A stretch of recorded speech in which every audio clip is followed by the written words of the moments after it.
Well, good afternoon and welcome to our deep dive into Kentucky and Tennessee research tools and tips. I'm Dr. Al Brothers. I'm the Vice Chair of the African American Genealogy Society of Fort Wayne. And we certainly want to welcome you here for this particular program. This is what I call a graduate program. It's looking at all the tools and tips that relate to Kentucky and Tennessee that I have found. Now, how to start your research. It's interesting. Again, start with what you know, typically your family tree or info on a particular individual. The second thing you want to do is identify the questions you want answered. In other words, you're trying to set up a research plan. The deep question here is, what is it you want to learn? And that'll help determine the record set. Another key facet is understanding the area and the time frame you are searching. Also understand or create a fan club, the friends, associates, and neighbors. And the secret to successful research that I found is location, location, and location. And the first location, we're talking about a geographic location. Would it be a state, county, city, town, etc.? Can also be an unincorporated area. And I recommend you Google or do something like that to gain insights about the community itself. It'll help you do due diligence in your research. The second location is location and time. Is it pre or post Civil War? Is it the 19th, 20th, or 21st century? Is it wartime or peacetime? And the last location is record locations. Where are they located? Can it be a county courthouse, a state and county archive, a local and state library, a church, a cemetery? One of the keys here is to identify where is the county seat. As we take a look at geographical location changes, now these are the current Kentucky counties. Again, there are many, many of them as far as that goes. But let's take a look. Now, this was old Kentucky counties and cities. So again, things have changed over time. So that's why time is so important. Now, this is a map of the Kentucky counties in 1800. So again, many counties have changed, the boundaries have changed, and that applies to many states as well. Now, a factoid. The original 13 states did not include Kentucky. We had a Dr. Thomas Walker and a surveyor, Christopher Gist, who first explored the area in 1750 and 1751. The outbreak of the 7 Years' War prevented further exploration until a famous guy, an individual, frontiersman Daniel Boone, visited Kentucky in 1769 and recognized its potential. In 1775, a group of settlers created the Transylvania Company with the purpose of settling the land between Kentucky, Ohio, and the Cumberland Rivers. Now, working for the Transylvania Company, Boone forged what's called the Wilderness Road over Kentucky's Cumberland Gap. And that particular path led more than 200,000 settlers, including many Scotch-Irish and German migrants from Western Pennsylvania, Maryland, North Carolina, and Virginia to Kentucky by the end of the century.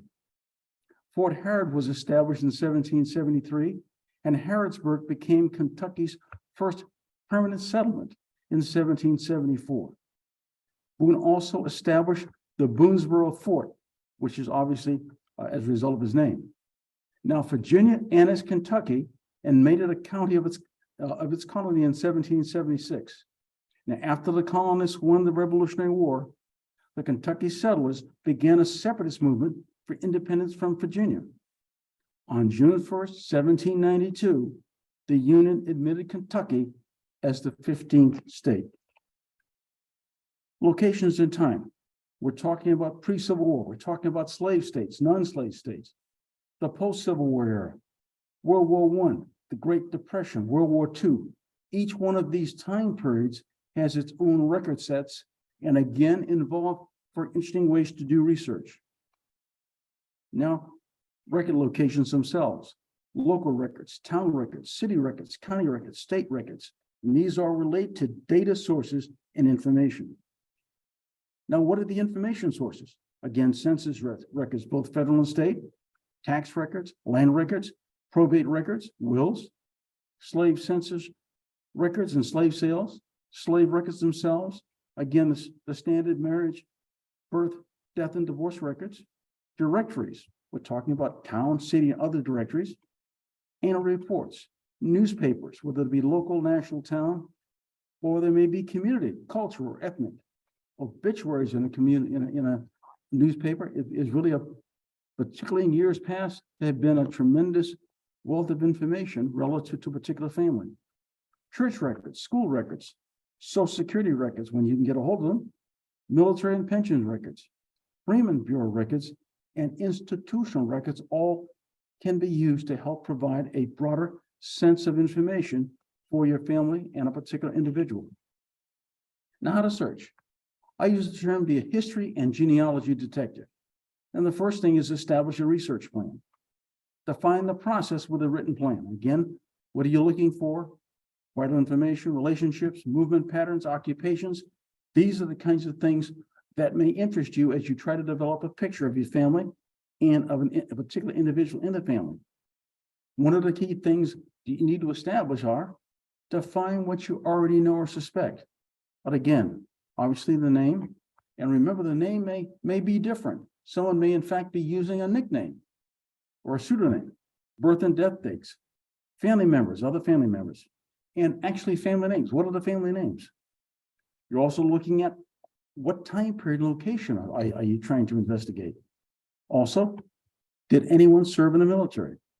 You want to establish the who, what, when, where, and how. You also want to define your resources to support your research, both online and in person. Online, for example, Ancestry, Family Search, MyHeritage. Others, like local and large city newspapers, may be online, but they're also maybe at the local library. Federal census records, starting in 1820 and the 1890 veteran census. There are also territorial census in 1800 and 1810 for those territories that had not yet become states. Slave schedules, mortality schedules, institutional records, hospital, reform school, deaf, dumb, blind, poorhouse, sanitariums, state census records, and we had a program about that before, between 1818 and 1880 if available. Tax and land records provide, again, names and locations. Court records, we're talking about probate, prison records, custody records, suits, wills, and property disbursements. All of these have names and dates and locations. I want to research the location in the time period. And again, counties, the country, the state, county, parish, city, town, community, depending upon how it's identified. But one of the key things you may want to do is check the community around your target community for potential records. Because as things merge or property lines or county lines change or town lines change, the records that you're seeking may be in a different location. Also check communities in nearby states, particularly if a county borders another state. One of the key things I recommend is find the county seat, because that may be, again, where the records reside. Again, pre or post Civil War, were the records destroyed or other alternatives? Which century? Are we talking about the 18th, 19th, or 20th century? Pre-Civil War, limited data relative to slavery unless they were free, and then in records by name. As you do your research, particularly in times past, note the boundary changes, the name changes, or merging of communities or counties. I also like to do large community research. For example, Frankfort, Kentucky, Nashville, Tennessee. They provide a wealth of records for not only the city themselves, but the metropolitan area and perhaps surrounding communities. I also look at statewide research because our relatives moved around. So again, from one decade to the next, they may be in different locations. The same thing in countywide research. They can be in a large city in one decade, in a small community or town or unincorporated area in another. One of the key things I found very, very helpful is building a family tree. And again, using online resources. And then see if the name or names appear on other family trees, but do that with caution. Again, it's just something for you to look at and try to prove or disprove on some other family trees. One of the key questions I always ask, again, families migrate. Did any family members remain in a specific location? And again, they may provide you a wealth of information. And remember to document your data, source citation, so that you can, again, find out where you got it from. One of the things I try to do, and I'll show you later on, is build a tree for anyone that you don't know to see how they might fit in your search. I'll do what I call family name recognition. Now, how to search? Again, the Allen County Public Library Genealogy Center has tremendous resources. And again, right there is the website. They have both databases, free and on-site. On-site means you can't access them from home, but the free databases you can access from home. The African American Gateway, for example. And one of the key things is the Pathfinders, state snapshots or guides. And again, for this particular discussion, we're talking about a Kentucky and Tennessee PDF files. Another big one that I have failed to mention before is send these lists for genealogy. And again, I've got the website listed there. And again, this is an example. Again, from the website itself, it talks about the category index, related categories. And again, it's got the states on one side. You have African American, Canada, Ellis Island, Mexico, migration routes, Native American, United Kingdom and Ireland. Again, and these tend to be the ones that apply to many of us. But it continues. You can see it goes down all of the states, then the U.S. Census, and U.S. courts and courthouses. So again, those are things you might want to investigate. Again, you go from U.S. history, U.S. military, Civil War, all the way down to, in this case, West Virginia. So again, all of these sites have information that may be of help to you. The first thing we want to take a look at is Kentucky research. Let's see what happens here. I call this Kentucky specific research. And again, the federal censuses started in 1810, and the 1890 federal census for Kentucky is available. The slave schedules are available for 1850 and 1860. Other schedules like agricultural, manufacturing, and mortality schedules between 1850 and 1880 are available if that's the time period you're looking for. The defective, delinquent, and dependent census for that single year, 1880. State census records are of value, but none are known to exist for Kentucky. So use Kentucky tax records to substitute for the 1790 and 1800 censuses. State tax lists exist for 1799 to 1801, and some records may be available up to 1840. Now, a key here for this state, statewide birth and death records started in 1911. Statewide marriage records came in very, very late, 1958. As I showed you the map of Kentucky, the current map has 120 counties. Now, again, Indiana has just slightly over 90. So it gives you a point of comparison. One of the key things, again, the Civil War did impact Kentucky. And we talk about, and Civil War and other events resulted in several burnt courthouses. And again, if you Google it, you'll find which ones, in fact, were burnt. And you also may find out where backup records are. Now, I want to take you to a particular county, Franklin County. It was formed from Mercer, Shelby, and Woodford counties. It was created in 1794. It was the 18th state in the order of formation. Frankfort is the capital of the Commonwealth of Kentucky, Commonwealth now, and a county seat of Franklin County. Listed here are the adjacent counties. On the map down there shows you exactly where Franklin County is located on the map itself. Now let's take a look at some of the demographic facts. In 2000, again, the county was in fact almost 88% white, 9.4 Black or African American, 0.13 Native American, 0.72 Asian, very low percentage for Pacific Islanders, 0.02, and 0.55% from other races, 1.24% from two or more races, and 1.11% of the population were Hispanic or Latino of any race. On the right-hand side, We've got the census data from 1800 all the way to 2021. We have 2020.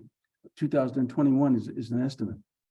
The communities in Frankfort County are listed here from Bridgeport down to Bald Knob, Kentucky. So again, these are the communities.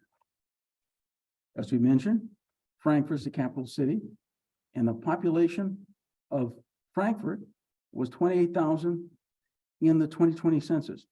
It's located along the Kentucky River, and Frankfort is the principal city of the Frankfort, Kentucky Metropolitan Statistical Area, which includes all of Franklin and Anderson counties. It's also located in the inner bluegrass region of central Kentucky. And again, there's many more information associated with it. Again, more census information on the right for that particular county. One of the things that always interested me about a state is, what are the top cities by population? In 2021, 4.5 million people lived in Kentucky. The largest area, obviously, was Louisville, Jefferson County, with over 630,000. And number 11, at a little over 30, almost 31,000, was Hopkinsville.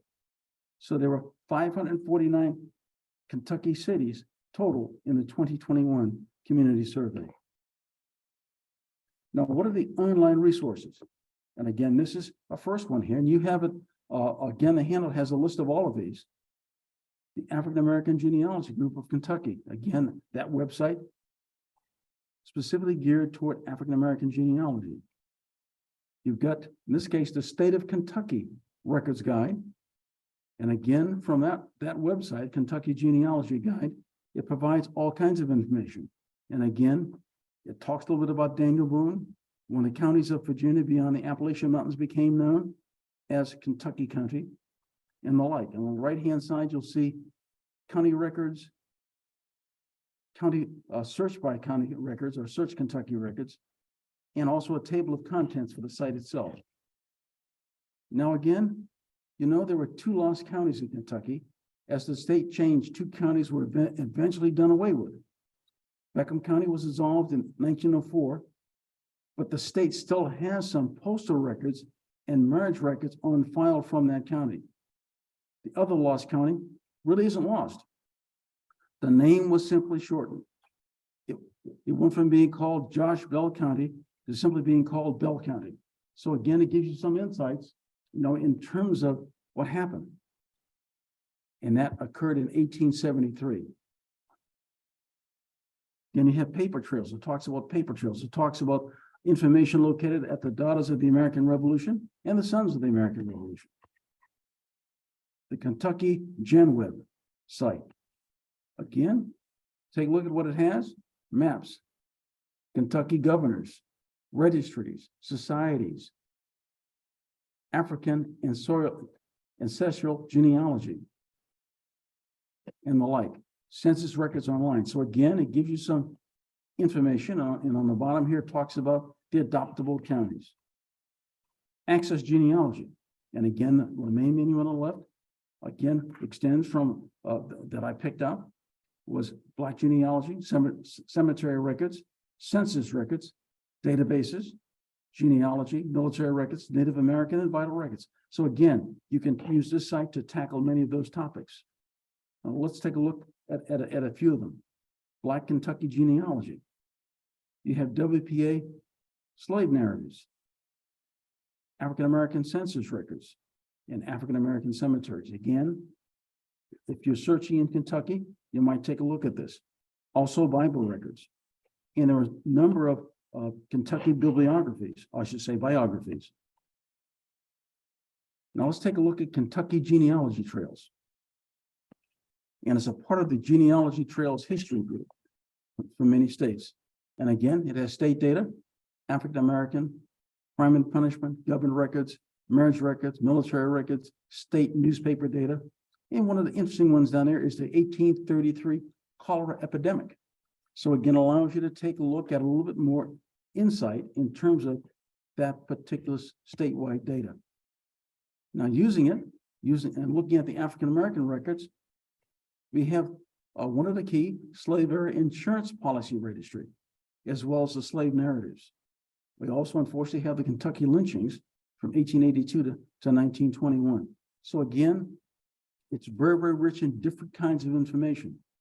Now, as you take a look at, for Kentucky, Cindy's list, again, when you take a look at it, they extend from adoption all the way down to periodicals and pamphlets on this page, and running from history and culture down to wills and probate on this other page. So again, there's a rich list of information under each one of these. And again, depending upon what you're seeking, one of these may help provide your answer.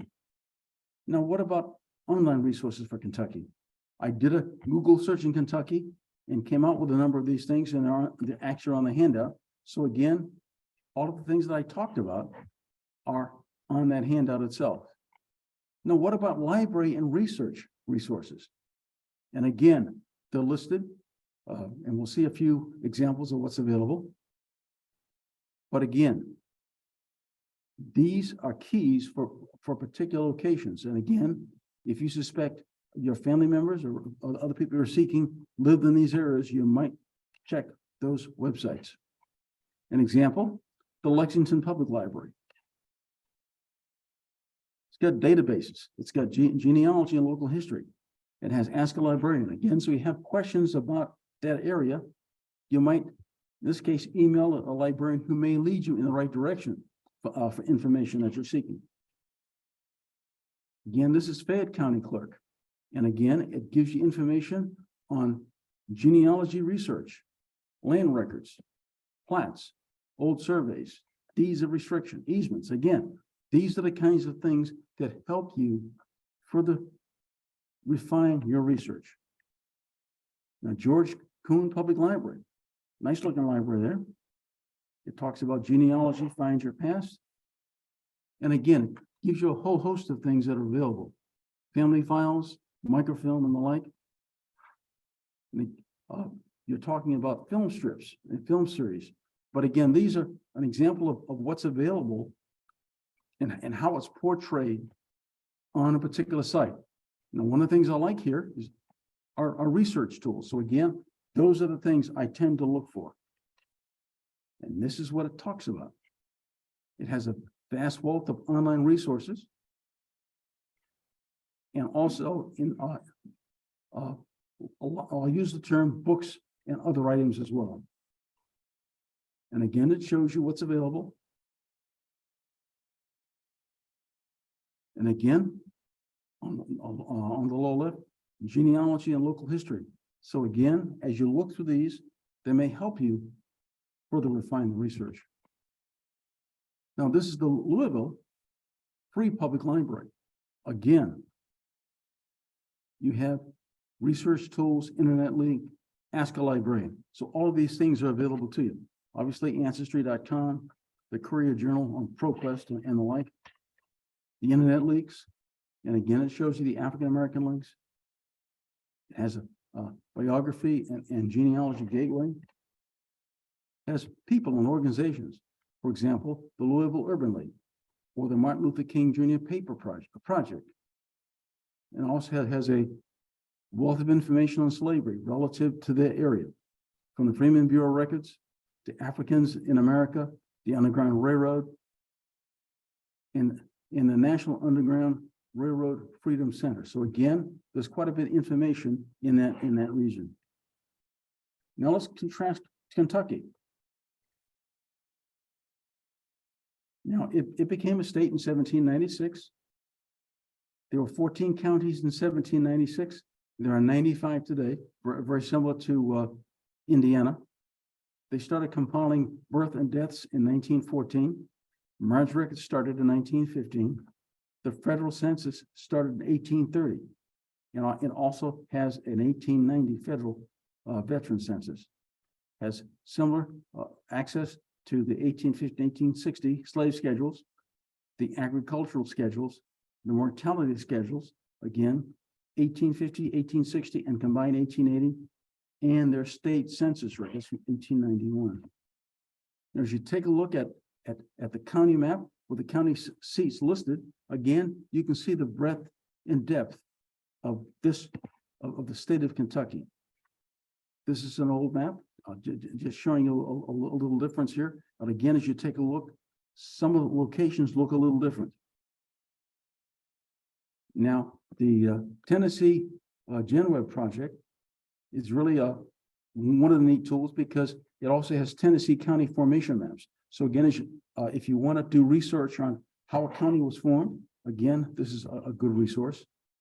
Now, this are the Tennessee districts in 1817, Davison and Sumner. So it gives you some indications of the depth and breadth of the information available. It was by Samuel Lewis. Now, this is Davison County. It's in the U.S. state of Tennessee, located in the heart of the middle of Tennessee. And as of 2020, the population was 715,000, almost 716,000, making it the second most populous county in Tennessee. Its county seat is Nashville. It's also the state capital and the largest city. On the right-hand side is the census and populations for that particular county. Now, all of Davison County is under a consolidated metropolitan government of Nashville and Davison County. But several municipalities that were incorporated before consolidation retain some autonomy as independent municipalities, and they're listed here. On the right-hand side are the unincorporated communities. So again, they have information, but they are unincorporated. They lack the official status of incorporated, either because they never incorporated or because they gave up their municipal charters when consolidation occurred. Let's take a look at Nashville. It's capital since 1843 and the seat of Davison County. It lies on the Cumberland River. In 1963, the governments of the city of Nashville and Davison County were consolidated. Sounds a little bit like Marion County in some respects. Now, the adjacent counties down below listed, again, north, northeast, east, southeast, south, and west, so to give you an insight of how it's bounded. And a little map on the upper right here gives you Nashville, has Brentwood, Dickinson, Franklin, and Murfreesboro. And again, some of the roadways living around. So it gives you an indication of where it lies. Now, we look at Nashville, Tennessee on the right-hand side. It gives you the population from 1810, which is 1,100, to 2020, with almost 690,000. And the left-hand side is the racial composition from 1970 to 2020. So again, it gives you some insights. One of the key things you want to notice is how the white non-Hispanic population percentages decreased from 1970 to 2020. The Black population increased from 1970 to 2020. So again, it gives you a percentage-wise insight into how the population demographics compare between 1970 and 2020. I'll take one of the smaller ones. Belmead is a city. Its population was almost 3,000 in the 2010 census.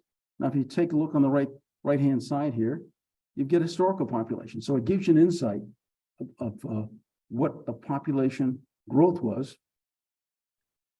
On the left-hand side is the racial composition.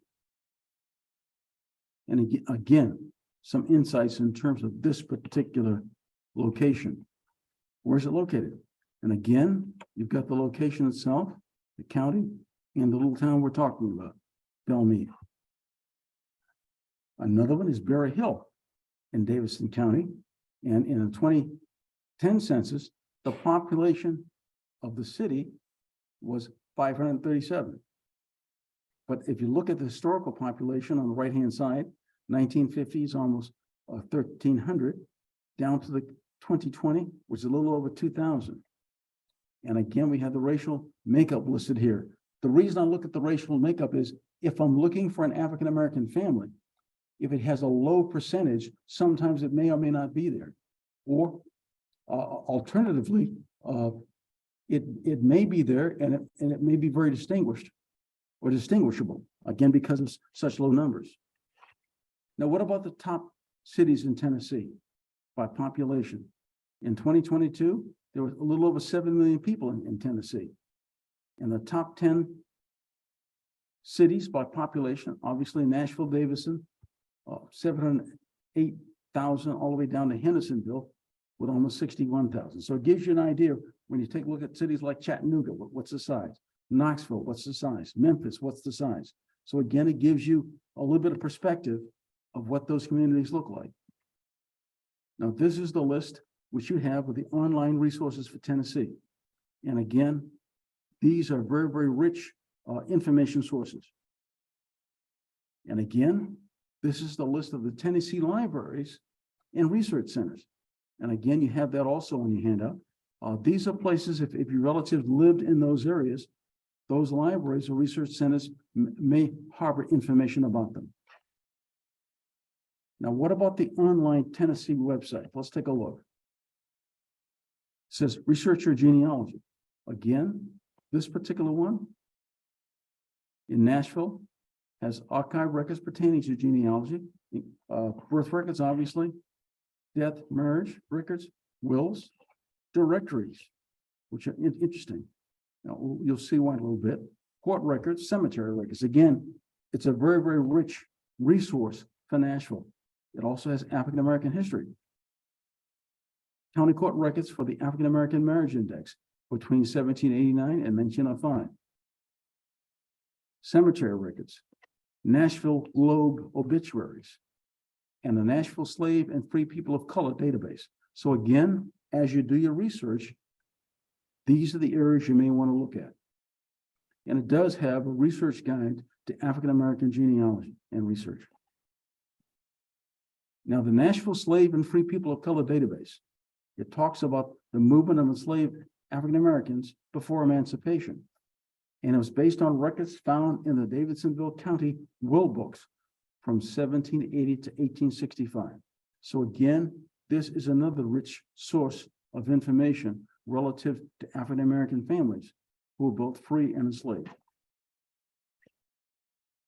Now again, about the data itself, it talks about the name, age, and sex of enslaved peoples, the enslaved individuals' family relationships, the name of the slaveholder, when, where, or to whom the enslaved individual was transferred, and location in the information for the original document. I've not seen this one before in other areas. So to me, that this is a very rich resource. The James E. Walker Library, Middle Tennessee State University. And again, it has an Ancestry Library edition, Heritage Quest Online, Newspapers.online, Fold 3, has the Tennessee records as listed, and the Tennessee Virtual Archive. And as you look at it, the microtext collection on the second floor, you can see what's available, similar to this one in Allen County. Census records, census index books, slave census records, and city directories as listed particular dates. So again, it gives you some insights. In the time period that you're looking for, are records available. Also newspapers available. They have books on the fourth floor. And again, for those who are going to walk in and actually look at the respective information in person, these are the kinds of things that you'll find. Ethnic genealogy, family histories, some family histories, immigration, wills, marriage records, and the like. City directories, particularly for Murphysville, and city directories for Nashville. So again, as you look at this, and as you plan your research, these are the kind of things you look for. Now, what about Cindy's list? And again, very, very similar topics for Tennessee.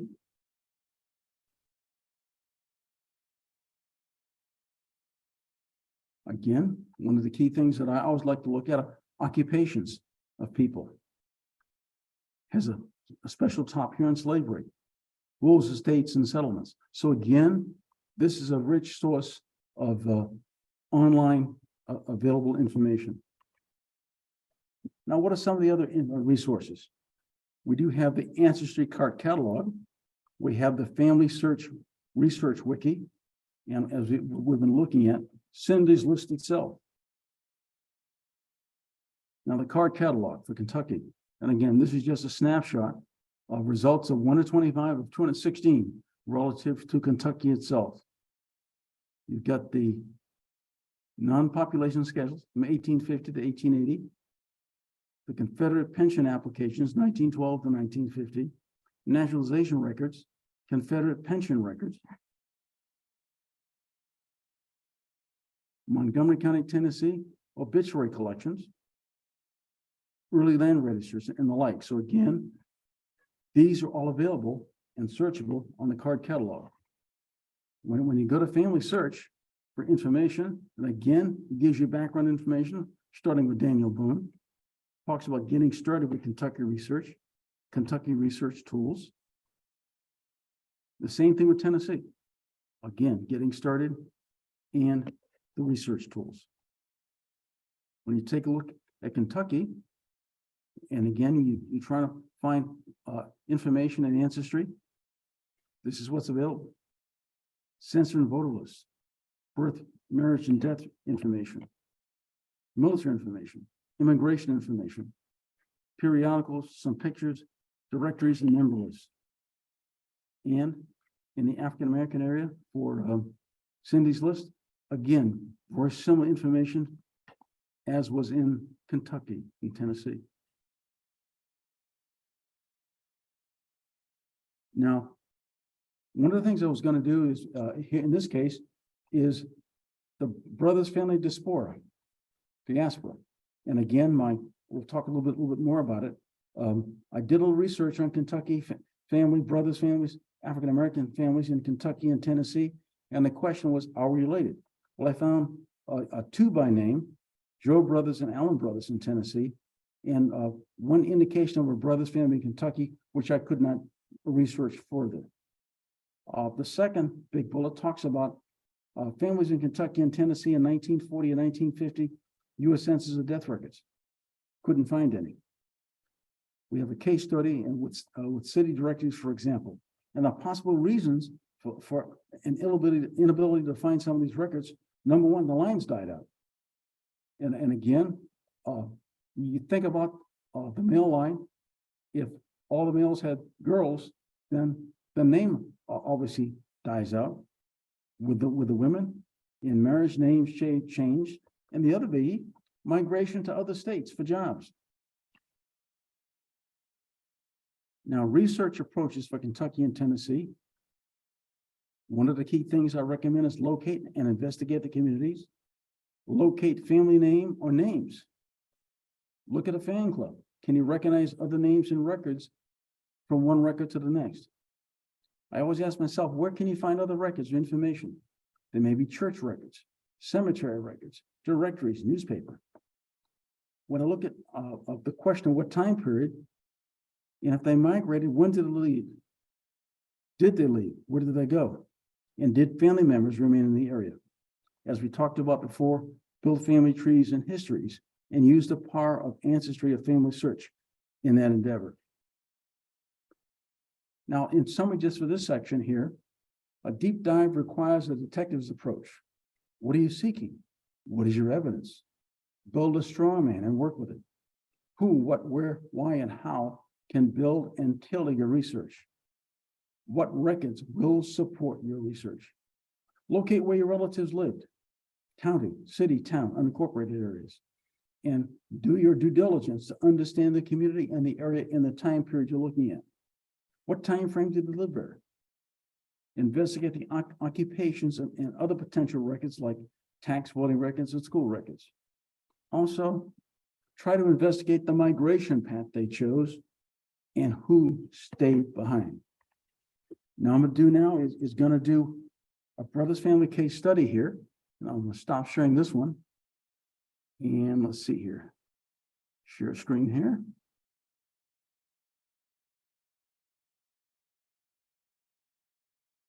This one here.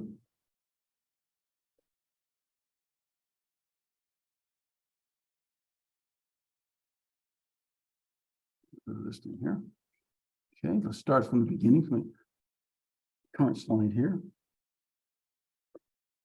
The question I had, did I have any relatives with the last name of brothers in Tennessee? Now, why do you search on the name? My brother's family originated in Virginia. Okay, my fourth great grandfather emigrated to Canada during the Revolutionary War. He came from Virginia to New York, and when George Washington and crew took over New York City, they headed north to Nova Scotia. The family originated on the Brothers Plantation in Anson, Virginia. That no longer exists as a community. It's part of a county. And I found my fourth great grandfather and his wife in the Methodist Black Loyalists on a plantation owned by Willis Wilkinson. And he was the only person with the last name of Brothers. Again, his wife's last name was listed as Brothers. But again, the Methodist Church in this area helped African Americans again move out of the area. He may have had brothers and sisters, and some were possibly sold or passed on through wills. There may have been a number of related individuals who headed to other locations and states. So this is a key problem for me. Now, researching the Brothers families in Kentucky and Tennessee, I picked Tennessee first because I had more information. Joe Brothers and Allen Brothers. I said, what can I find using online resources? One of the other names I found was Henry Brothers. And can I connect him with Joe and Allen? Let's first research Henry. Okay, this is a marriage record in 1895 of Henry Brothers and Mary Dobbins. So again, I know, again, based upon this record, they were married on that particular date. I'll make this a little larger. Then I went to the 1900 census. And again, we find here Henry Brothers, right beside the blue here, his wife Mary, son Alan, daughter, and son Joe. So again, we know that this was a family that existed in 1900 in that area. Now, 1910, the same thing. We have Henry, Mary, Alan, daughter, Jenny, and son Joe. Okay, and again, it lists where they were, and notice they all were born in Tennessee. It also provides information on work and where they worked. Now, this is a city directory. I love city directories. And again, I find Henry and his wife Mary. He's a barber in his home on 937 Haslin. This is 1920 census. Now, this is another directory, and this is son Allen. And he's a porter. He lives on 309 Church Street, but the B indicates that he's Black. So indication, it talks about where he lives. But again, when I look at this particular registry, I find other brothers, last names of brothers, both Black and white. Again, Herman Brothers, Joseph Brothers, Maddie and Debbie Henry Brothers, who were husband and wife. So again, there were other brothers' families in the area that I could not find in the census. Now, this is the death record for Allen. And again, it talks about, again, his mother, his father, the date he died, and what contributed to his death. Now I'm going back here, again, to Henry Brothers. And again, one of the key things I'm looking at right now is Henry, again, his wife, Mary. And again, it shows them, again, available in that particular time frame. Now, this is one I said, okay, can I find Henry's parents? And we came back, and this ended up being an 1870 goodie. And it has his father as R. Brothers, I believe Richard Brothers, his mother. They try to transcribe it as James. It may be Janice. He had a sister Matilda, a sister Elizabeth, and there's Henry. 6'12", he was 6 months old. But again, both parents are born in Tennessee. So again, here's a wealth of information here. I go to the 1880 census. I find Henry again, he's 9 years old, but he's a boarder. So the question is, had his parents died in that time frame? And was he living with potential relatives or others who helped him out, who helped him at that particular period of time? Another census a little bit later, and again, you have Joe Brothers, whose head, Mary, who's his mother, but notice in this census in 1930, she's widowed, he's the son. For Joe Brothers, again, this is a World War I registration card. And again, it talks about Joe, where he lives. And it says not employed now, but he is a barber with a signature. And the date of this is June 5th, 1917. Now I take a look at a different census here, a different directory. And again, it has Joe Brothers, a porter, again, black, and above it is his sister Jenny. Okay, and she's a bookkeeper.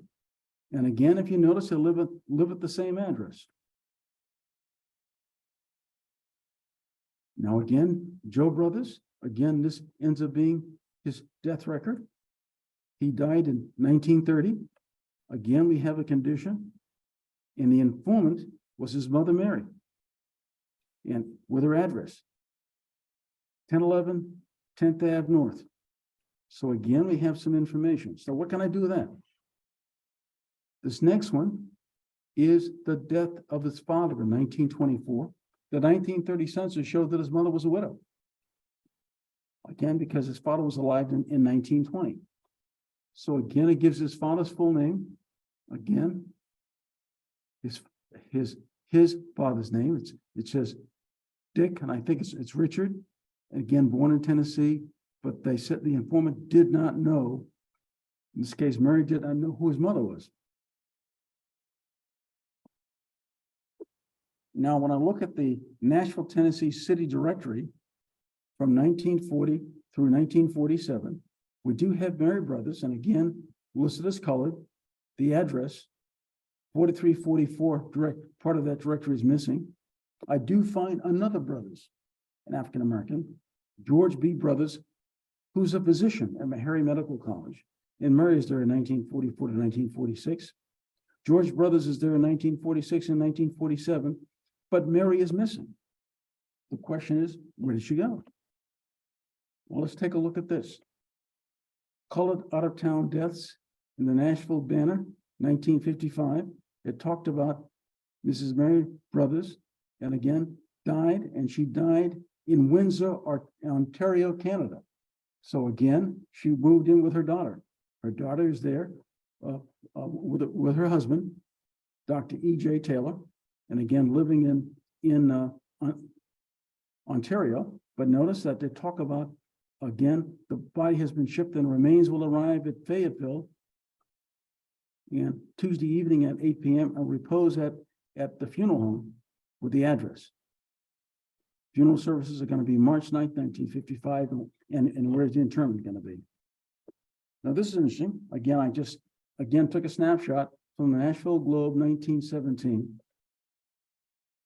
Henry's daughter, Jenny, married a Dr. O.E. Thompson, who is from, in this case, Texas. And he's a recent graduate of Meharry Medical School. So again, the name Meharry Medical School comes up again. So it gives you an indication of what happened. I then find her again in a marriage record in Ohio. And again, has her Jenny Lee Thompson. So we don't know whether her first husband died. She was divorced. I don't know at this point in time. But again, the marriage license, and again, it lists her parents. So again, a verification. And again, don't forget to look at other family trees online. Again, relative to your family. And again, this one, Barbara Walton, I don't know who that is, but again, it has Jenny Lynn Brothers, And she talks about the second husband, Henry David Taylor, not the first. But again, there are other facts here to help relate. We know that Jenny died in 1974 in Windsor, Ontario. And here's the obituary in the Windsor Star, 11 November 1974. And again, talks about nieces and nephews and a host of friends, the funeral service. None of these children had children. So consequently, that I can find. So consequently, again, what happens in a situation like this is the end of the line for this specific family. No other children or direct family. The question is, am I related? I don't know. But I did find other brothers' names in the search itself. Again, from Benjamin, Dr. George, Matilda brothers, Elizabeth brothers, who were Henry's sisters, older sisters. Joseph Black brothers, who was a boot black, and W. Henry brothers, whose wife Mattie, and he was a laborer. So my relative search continues. Again, the question still remains, but this was just to show you how to do research on just your family name. All I put in Ancestry was the last name Brothers, the state Tennessee, and an approximate birth date about 1870, 1880, and saw what popped up. So again, this was the open research. Now, again, are there any questions? Thank you, Dr. Brothers. My name is Ngozi Rogers. I am the secretary of this society, the African American Genealogical Society of Fort Wayne. I've been going through the chat box. There are questions, Dr. Brothers, but more importantly, the people in the chat are helping each other, which I'd like to mention. That's always great to see. So let's start with possibly an easy question. I like easy questions. Let's go with the easier question. It might not be easy for you, but Mary Cheney wants to know how to research common names like Jones and Smith. For me, it's location, time, and the fan club. Those are the three. So again, you have to find what other relatives are there. And locations is a key. The time period is a key. And the fan club is a key when you're doing those kind of things to me. And Kurt, have you got any suggestions? Okay. Okay. Gina Lewis chimed in. She said, laugh out loud, good question. What a headache. My family in Western Tennessee, surnames were Jones. They came from North Carolina with Jones slaveholder family and lives in surrounding counties, Madison, Haywood, Tipton, Giles, Lauderdale, all with surname Jones. Yes, we need tips on hard surnames. And again, as I say, the fan club, who's living around them? Again, who are the neighbors are a key thing. Occupations may be another one in that sense too. So, and look at as I showed you, the directories is one way of looking at it in terms of occupation, location, meaning where do they live? Where do they go to church? Yes. So again, there are a number of things, and again, were any of the men in the military? Because that's another way of tracking down families. Okay. Janice German says, interested in a program on migration on National Road or other paths from New Jersey, Pennsylvania to Ohio, Indiana. Okay, we'll see what you do. Okay, and then Guzzi's write that one down. I am. Let's see here. What are recommendations when we researchers would like some professional genealogy help? It seems too hard to find available pro researchers who are experienced in and want to research Black American family histories. I'll use the number one is the Black Genealogy Societies in the area, number one. Number two, your libraries. You'd be surprised how the libraries can help you out. It makes no difference whether they happen to be white librarians, black, but again, they all are interested in providing help. And I could recommend, again, national genealogy societies as well. And the reason I say this is because sometimes they'll list researchers for that respective area. Okay, let's see here.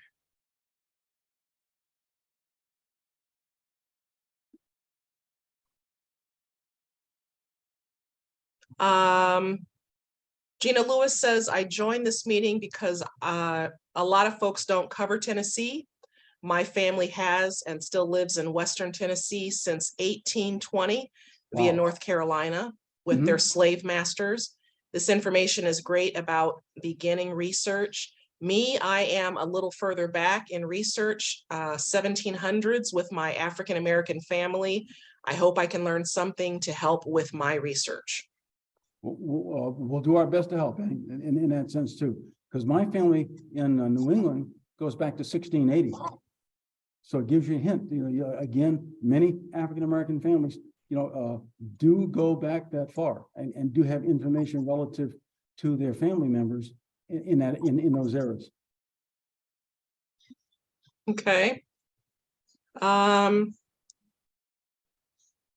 This is a comment, but I thought you might add something to it. Sure. Marion Douglas Ungaro says both sides of my family were also in Tennessee. Tennessee is divided into 3 geopolitical regions: East Tennessee, Middle Tennessee, Nashville, and West Tennessee, Memphis, and the Black Belt region. That's how people talk about Tennessee geography, and her families are from Middle and East Tennessee. Well, it's good to know. Thank you. Again, I'm a newcomer to Tennessee research, and all I try to do is find out what tools and tips I can provide, and hope that others who are in attendance can help as well. Thank you very much for that. We can't hear Kurt if Kurt's talking. Okay, Kurt's going to come on down. Okay, come on down, Kurt. Kurt is the manager of the Genealogy Center here at the Allen County Public Library, and a fantastic researcher in the library. I was just going to add to your excellent advice, Dr. Brothers, that Tennessee does have a chapter of the African American Historical and Genealogical Society, the national organization that you mentioned. They have a chapter in Tennessee that I believe is rather active. So contacting that chapter may also provide some researchers specific for her research challenge, and also some resources that we may not know. That's a good point. Very good point. Thank you. Yeah, that's true, because some people really specialize in particular regions, cities, towns, and the like. So again, yes, thank you very much, Kurt. And also the people who have joined this presentation, you can also, if you have a question, put it in the chat and you can ask the question yourself. I'm a little slow right now. I'm under the weather, so keeping up with the questions has been a little difficult for me today. Let's see. Here's another one, Karen Berry. Perfect webinar. I'm researching in Kentucky and Tennessee, surnames in Mason County, Kentucky, Berry, Pryor, and enslaver surnames Baldwin, Berry, and Dougherty, Daugherty. Dougherty, okay.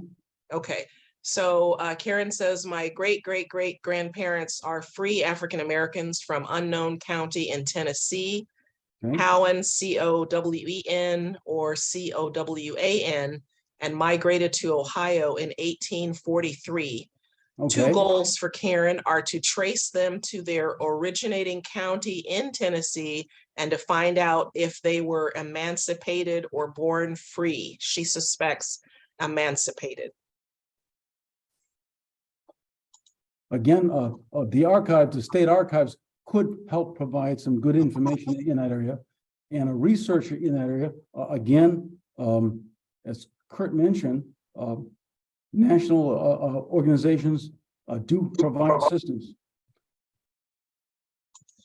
For me, again, and that's a very valid question. Again, trying to find out. Again, I'm doing the same thing for my second great grandmother who left, this case, Maryland, just prior to the end of the Civil War, and when he went to Massachusetts, trying to find out whether she was just freed, whether she truly was, in a wilderness set her free or whatever. We just don't know.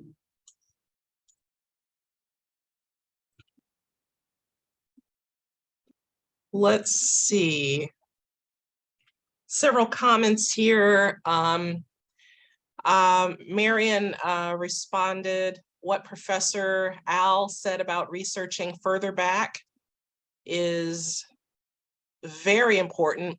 Back into the long British colonial period, Black America is much older than the United States. We need to know and appreciate this critical information for us. It's true, because remember, prior there was slavery, for example, in New England for a long, long time. So again, there were free people and enslaved people in New England prior to the end of the Civil War.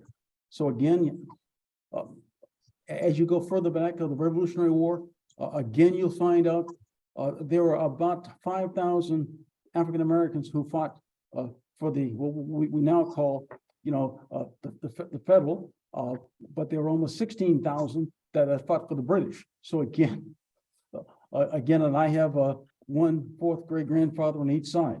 So it's just one of those crazy deals.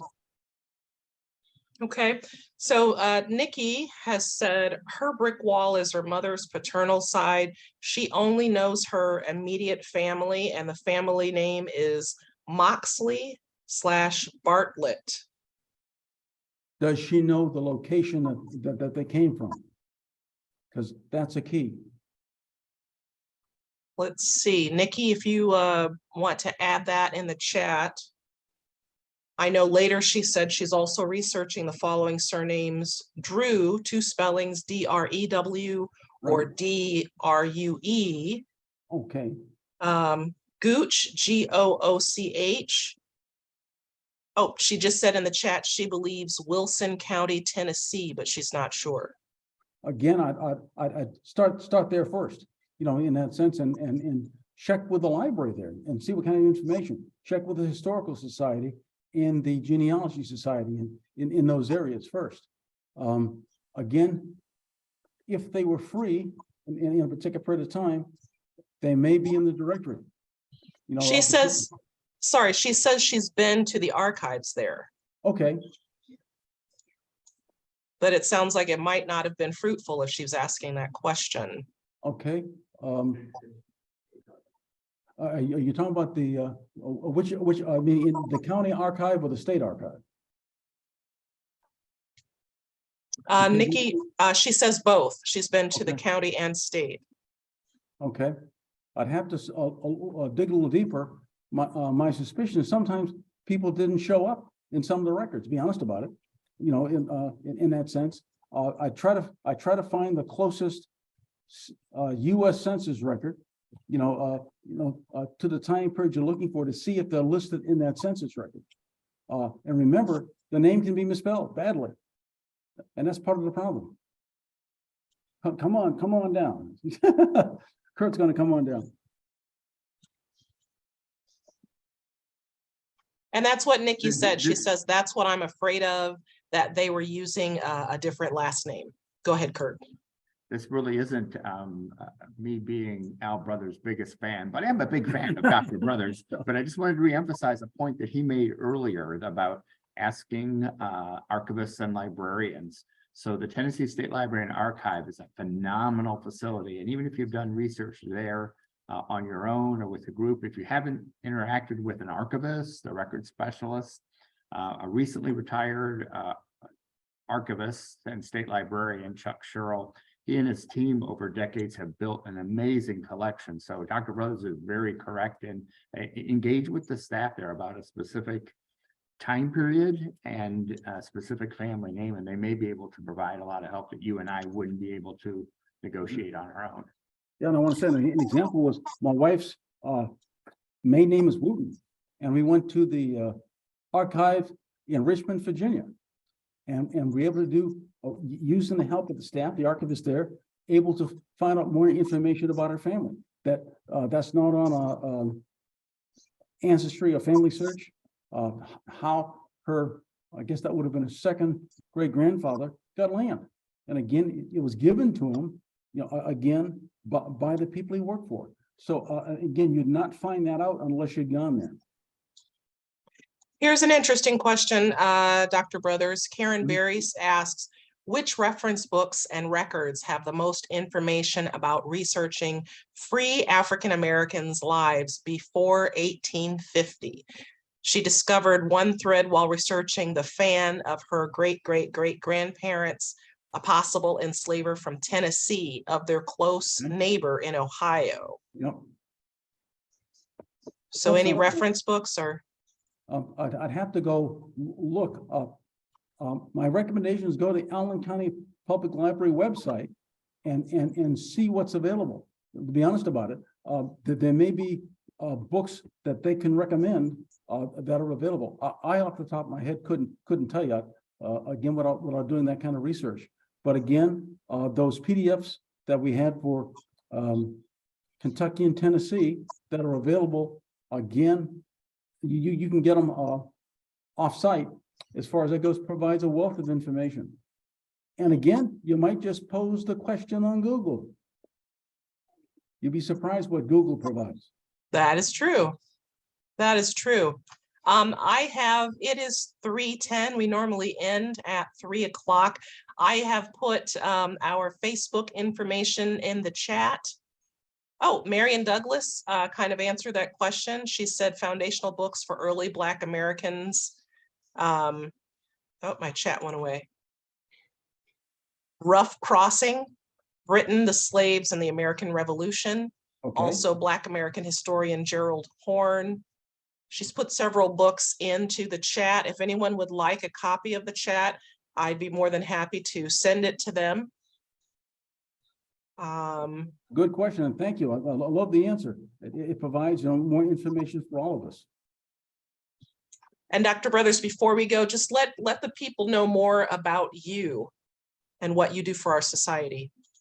I had the honor and pleasure of being the vice chair and the training chair for the society. So again, I'm responsible to help develop programs on a monthly basis in this format. Again, this case, our chairwoman does it on a TV program. So again, we share responsibilities. And it's interesting because I started researching my family when I asked my grandmother when I was about 14 or 15 years old. So it's interesting, again, I have all kinds of paper at home that I have to get rid of. My wife has told me that. Again, it's taking up too much space, so I have to put it in a digital format. It's been an interesting journey, again, because I have relatives both in the US and in Canada. My fourth great grandfather, Samuel Brothers, went to Canada prior to the end of the Revolutionary War, and the Brothers family extends from the Atlantic Ocean to the Pacific Ocean. It's a huge family up there. So it's interesting. We're doing research up there, and I've gone up there to visit. So again, I have research teams both in the United States and Canada helping me with family research. So again, thank you all very much for joining with us, and thank you for the great questions. And again, it's always fun to engage and learn together. So thank you very much. All of our searches still continue.